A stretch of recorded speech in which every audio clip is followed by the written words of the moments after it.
Minority and women-owned businesses make up less than 1% of all real estate assets in the Northeast. A dismal number a group of local leaders are hoping to address. A coalition of mayors from Boston, Cambridge, Somerville, Salem, and Lynn, along with Lieutenant Governor Kim Driscoll, signed on to the Commonwealth Development Compact. It pledges to promote diversity, equity, and inclusion criteria in public and private real estate projects within those cities. The initiative is a pilot program from the Civic Action Project, co-founded by former Mass Gaming Chair Steve Crosby, the Boston Society for Architecture, the Eastern Bank Foundation, and the Builders of Color Coalition. I'm joined now by the Executive Director of the Builders of Color Coalition, Colleen Fonseca, and Lynn Mayor Jared Nicholson. Colleen Fonseca, Mayor Nicholson, thank you so much for being with us. Thank you. So to start, can one of you explain your taking a beat from the Massachusetts Port Authority with this compact? Colleen, we'll start with you. Absolutely, yes. So right on point, we are taking the lead from generations of work and decades of work that led up to the Massport model being implemented, and calls from leaders in the real estate industry as well as real estate developers of color calling for more advocacy and diversity, equity, and inclusion in the real estate industry.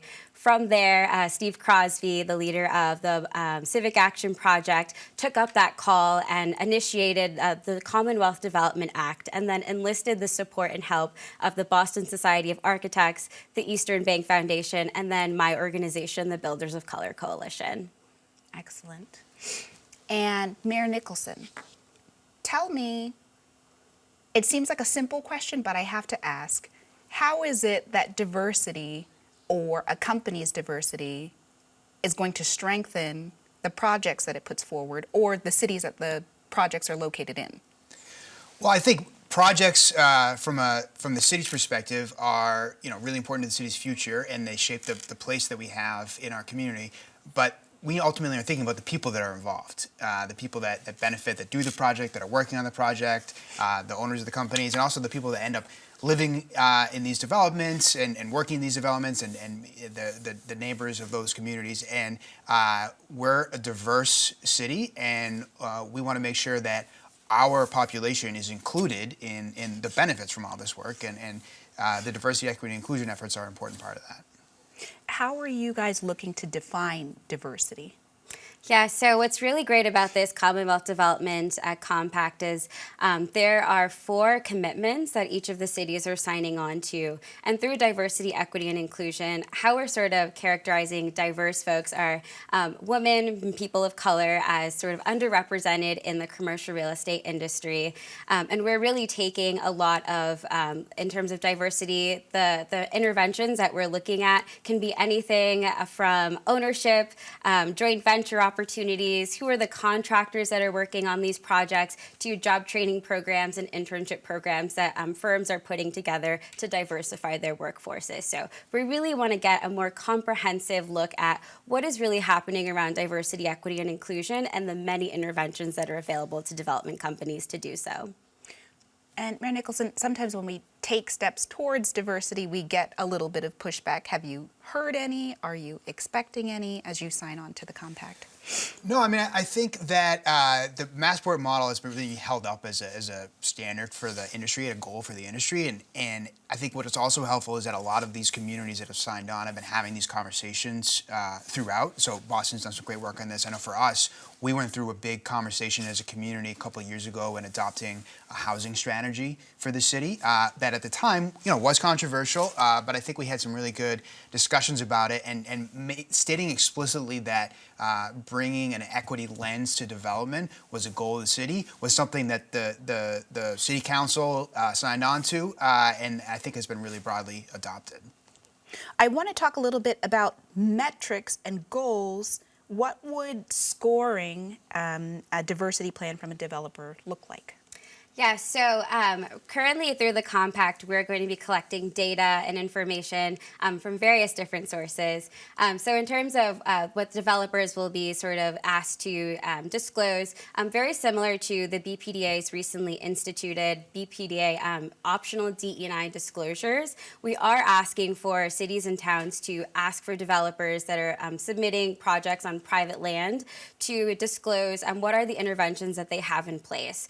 We're still working working with our compact partners to determine exactly what that will look like. This is a pilot year, but we do imagine at the bare minimum there will be narrative-based questions very similar to the structure that we see coming out of the BPDA. And in terms of public land, we are asking, and all of the cities will be adopting a 25% of their entire RFP process. So their scoring criteria for public land will include 25% of those points going towards issues around diversity, equity, and inclusion.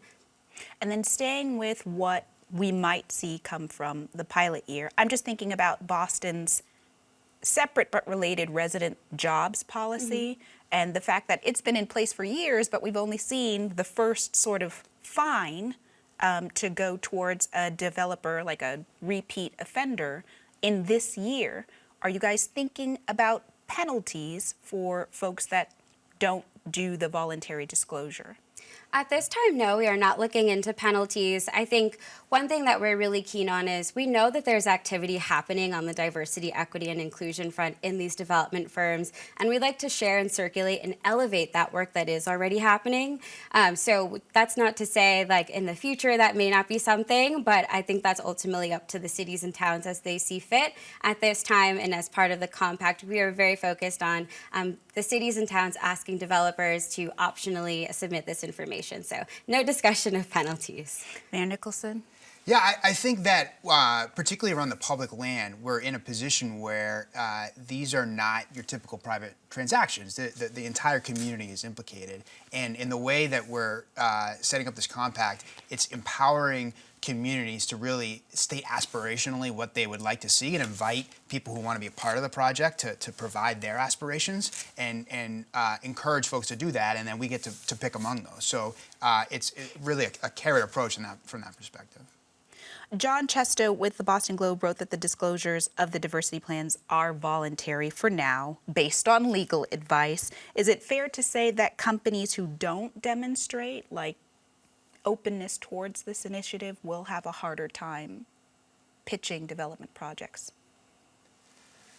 I think that if you make it voluntary, then by definition you're allowing and inviting proposals that don't do it. But one of the nice things about the compact is that there's multiple components. So you have the public land aspect of it. You also have a component of it that is asking cities when they're in the earlier stages of projects and thinking about what's going to happen with the product overall to broaden the criteria of what would be helpful from the city's perspective. So obviously, development is really important because it creates good paying jobs, it creates much needed tax revenue, but then thinking about what are the impacts on the neighborhood, are there spaces that are going to be created that are going to help our equity goals in other contexts. It sort of gives us the tools to push our goals around inclusion in different ways. And Colleen Fonseca, I will let you have the last word here. What would you like to see a year from now? What we'd like to see a year from now is a comprehensive pilot that we can sort of look to other cities and towns and know these are sort of the data metrics, how this pilot has impacted positively the commercial real estate industry, and also has facilitated access for more diverse developers, investors, GCs, and just folks across the commercial real estate industry to meaningfully participate in this very powerful industry here in the Commonwealth. All right, Colleen Fonseca, Mayor Jared Nicholson, thank you so much. Thank you. Thank you.